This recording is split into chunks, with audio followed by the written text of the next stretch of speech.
Hello， 大家好，欢迎来到 Bluerider ART 蓝骑士艺术上海外滩。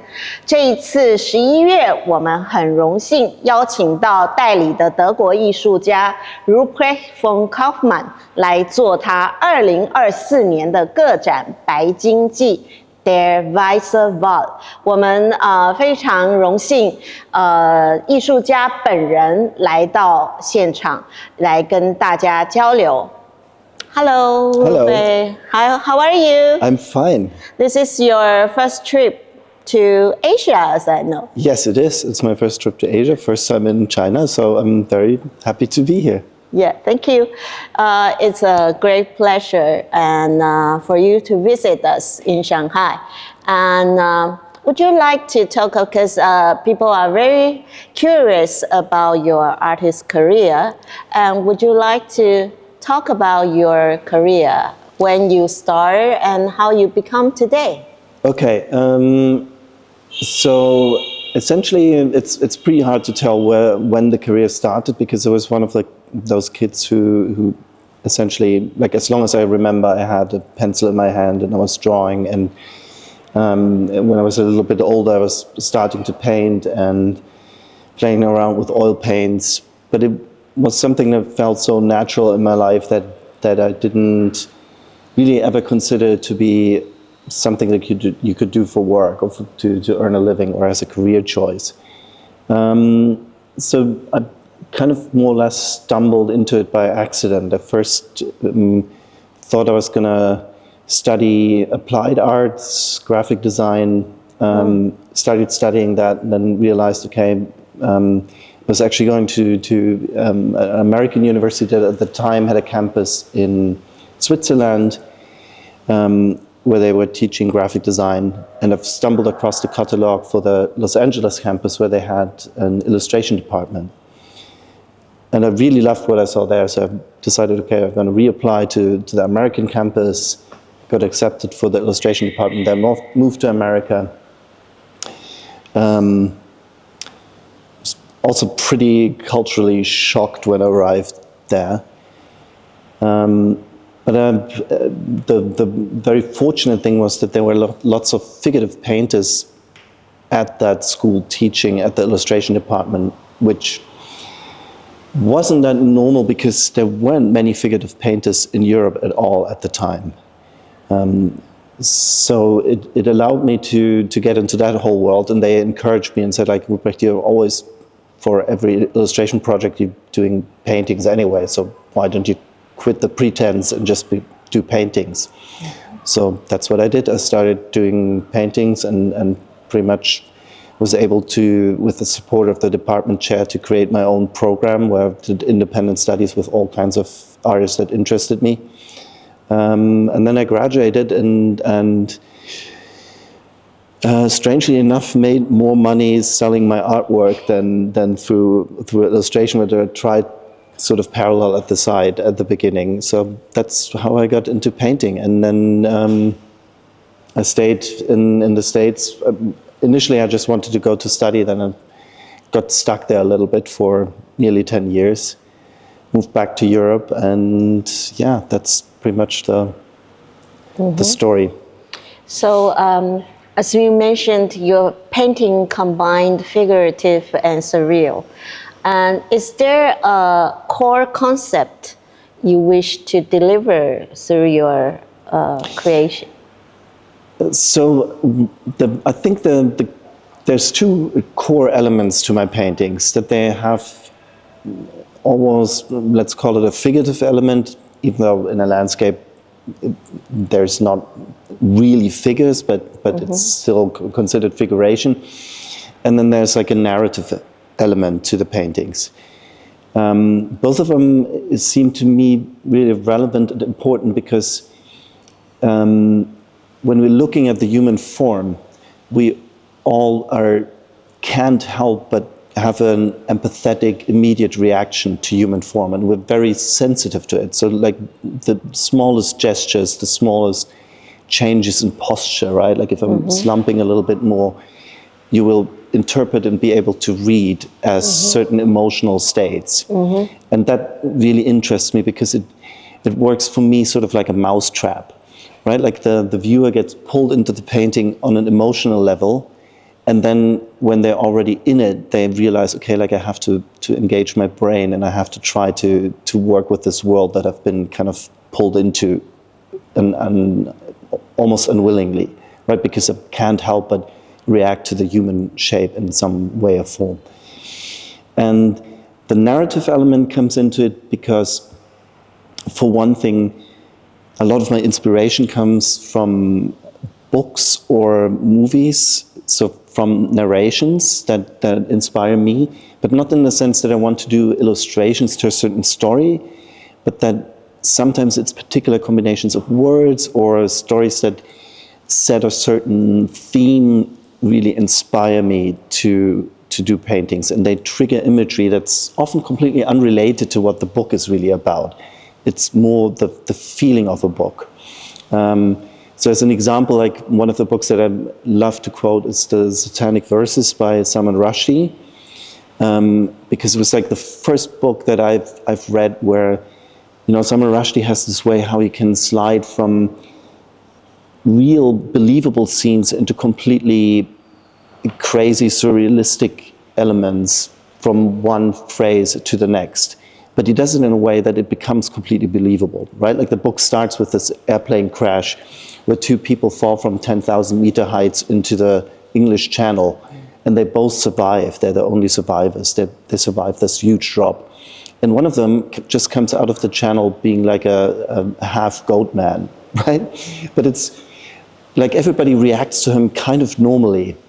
And I love that thing, that this all of a sudden something really strange happens, but everybody reacts normally.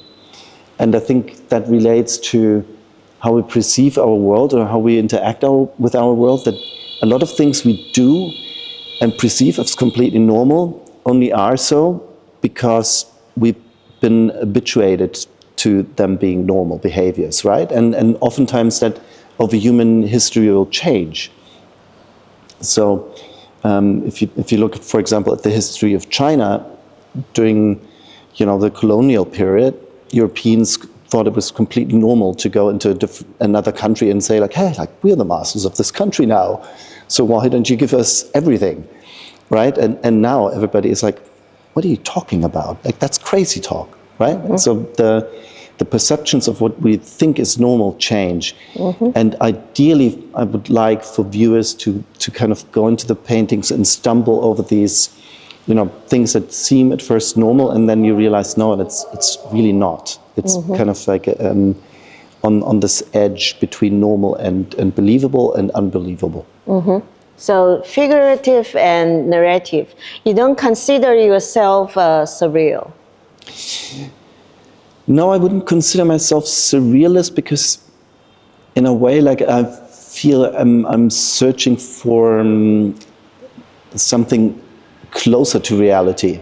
You know what I mean? Like sometimes I think you can get closer to reality by not exactly mm-hmm. trying to depict reality as it is. Mm-hmm. Sort of an image that would come to mind is black holes. We know that they theoretically exist and, mm-hmm. and that they're there as a construct. Yeah. Mm-hmm. But we can't see the black hole yes. themselves because mm-hmm. they're the absence of light, mm-hmm. right? And our eyes can only perceive mm-hmm. light.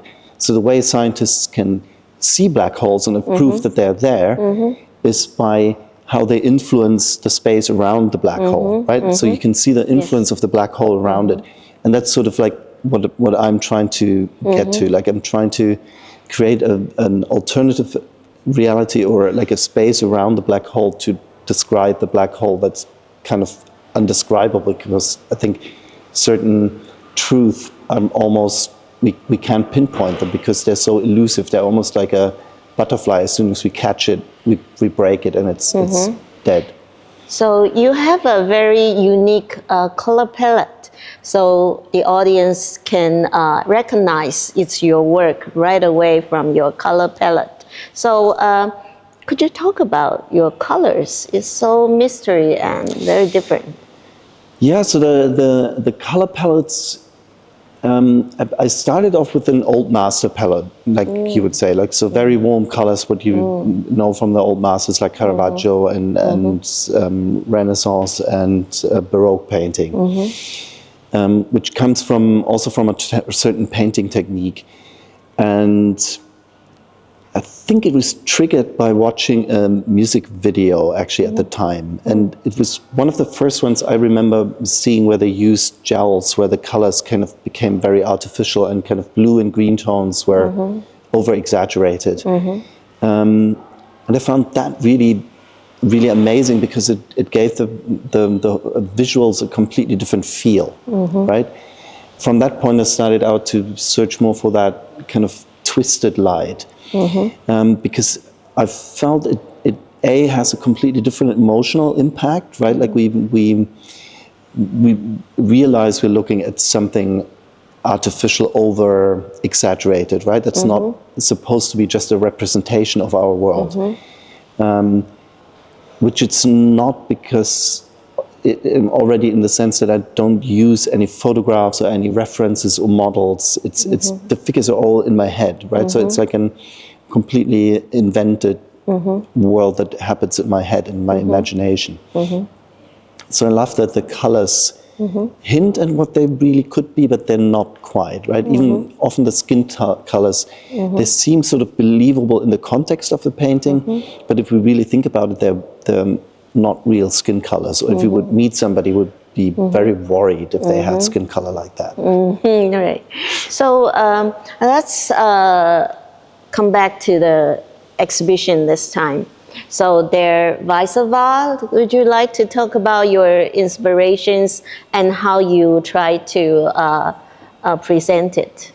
Yeah, so I'm really interested in, as I said, narration, because I think we human beings try to understand and grab their world through stories that we tell each other and narrations that we create each other. And I think that the most obvious is that, you know, with social media now, everybody is trying to create the stories of who am I through, you know, what we present on our social media feeds. And so I'm always looking for these stories that are sort of like old stories that have been around for a long time, like Greek mythology, for example, or like the famous Moby Dick story about the chase for the wild whale. But that also seem to be telling something about everybody's life in a way. And in this exhibition, it's more or less like a sailor's, a maritime theme with most of the paintings. And that seemed really fitting to me because Shanghai is like one of the most important ports in the world. It's always been, for Europeans, this super far away, mythical place, right? Like where you go and it's you don't really know if you ever gonna get there because there's so many dangerous passages before that, at least in the old days. And in the English language, there's even the word Shanghaiing, like a verb, which means forcing a sailor onto a boat by making them drunk, and when they wake up, they're already on the ship and they're going away to some faraway place like Shanghai. So the sailor theme seemed really fitting for here, and this is the first exhibition that I've painted specifically for the gallery here. So yeah, that was sort of like the inspiration. So all of the paintings sort of hint at sailor themes, and what for me, like the whole thing about sailing seemed, or this sailor myth seemed interesting, is that, you know, going out on the ocean, it's still up to this day, like this unpredictable element that we're only sort of guests on, right? Like if the ocean doesn't play along, even like huge ships today can still sink and sailors can be stranded out in sea. And it's this really lonely, empty environment, right? And ironically to me as well, like you're in the midst of water, but you could theoretically die of thirst, right? Like because it's all not drinkable water. So it's this really alien and almost hostile element to human beings, and at the same time very essential to us. And the going out into the ocean in the unknown, to me seemed like a very beautiful metaphor to our lives, because you know, if we want to achieve anything in our lives, we have to have these moments where we dare to go out and explore. And the artistic process for me is that as well. Like it's always like every day in the studio, it's going out into the unknown, trying to explore and try to discover new things and learn new things. And the end is also every time unknown. Even if you think you have a very concrete image in your head of what a painting should be, when you in the end go into the studio, it always comes out very different from what you thought it was going to be in the beginning. So I found that very interesting. And the White Whale, or the story about Moby Dick,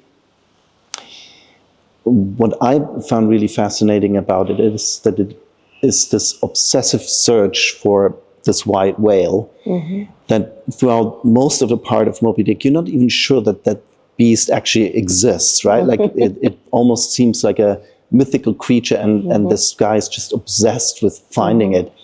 And his obsession goes so far that he's willing to sacrifice everything, his own life and nearly his whole crew. And that to me seemed like a very today's story as well, right? Like because we humans are so obsessed with the search for richness and development and that kind of thing, that we also are risking everything, like our whole environment. And it's still, you know, we're like Captain Ahab, but we're still, it's still in the not answered question if our end will be that we sacrifice everything to the wild whale or not. So I think this is the first show we had artists trying to, inspired by a famous literature or novel, and translate into it in a visual way. So for people who love this literature or novel, can you explain how do you translate it from a text and into a visual? And are you true to the original, or you have your own interpretations? So no, I'm not true to the original at all. Like as I said, like it's more about the feeling of the novel, and to me, like and I'm sorry I can't quote the first paragraph by heart completely word by word, but it essentially starts with, you know, like my name is. And then he goes on that, like when he feels restless sometimes and too close in on land, he feels it's time to go to sea, and he just goes onto a ship, goes to sea, seafaring, and then like the whole story starts that way. And as I said, like that's exactly the thing that inspired me. That I thought, like, yeah, that's sort of like I feel. When I go to the studio, or when I'm away from the studio for too long, like I get very restless and feel very closed in, and then I want to go to the studio, and that for me, in my head, like I'm going into the sea. So it's more this translation into what does it mean for all our lives, right? Like where's the moment where we get restless? What is the white whale that we're searching? This elusive goal that we would like to achieve in our lives, and that we might or might not ever achieve.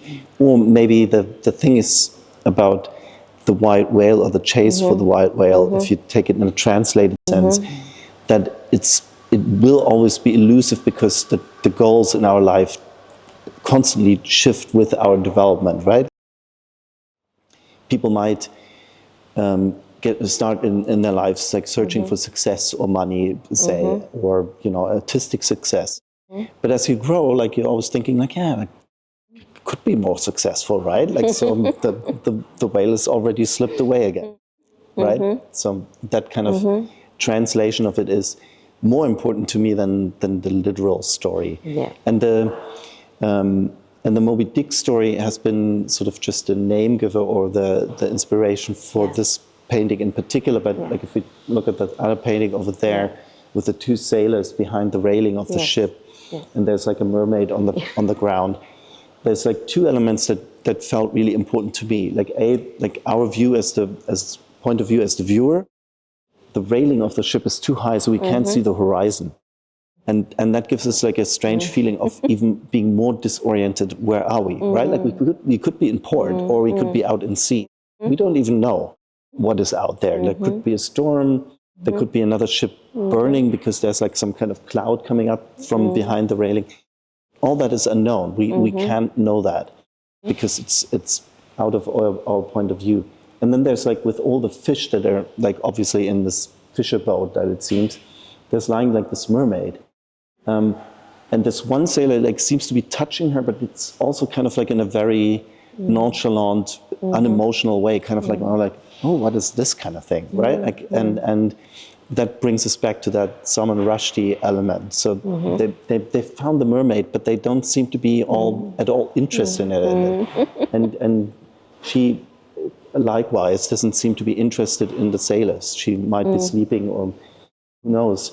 And I like this disconnect, right? Like with the situation that they're in, and then seem to be so focused on the horizon of what's going on back out there that they don't even really interact with what is going on here at the moment. So in this exhibition, there are several small portraits. So are these people real people in your life, or are they just not? Well, kind of yes and no. I mean, the portraits often start out with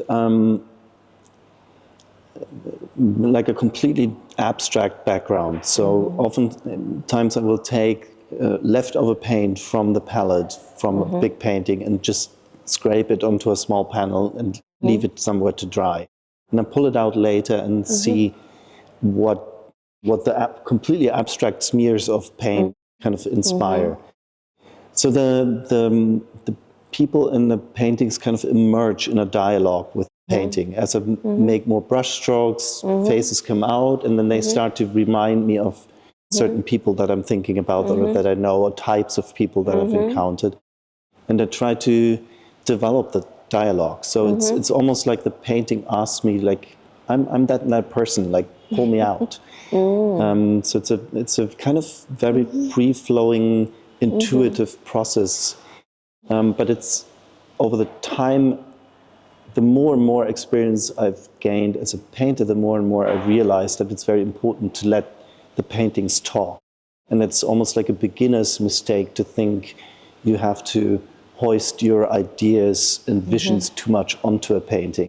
There's always like a dialogue in a painting, even the large paintings, they always guide you into a different direction that you didn't think was there before. And sometimes it's fantastic because you discover paintings that are much, much better than your original vision. So to come back to the question, they're also invented people, but they're based on persons that I know of, seen, or types of people that I want to describe. And that's mostly about the emotional thing, like how certain people make me feel, or interacting with certain people make me feel, and try to replicate that. Yeah, it's a very beautiful show. And thank you for visiting us in Shanghai. And I wish you a wonderful stay. Thank you so much. Wish us success. Thank you. Thank you. It's very lovely to be here. Thank you.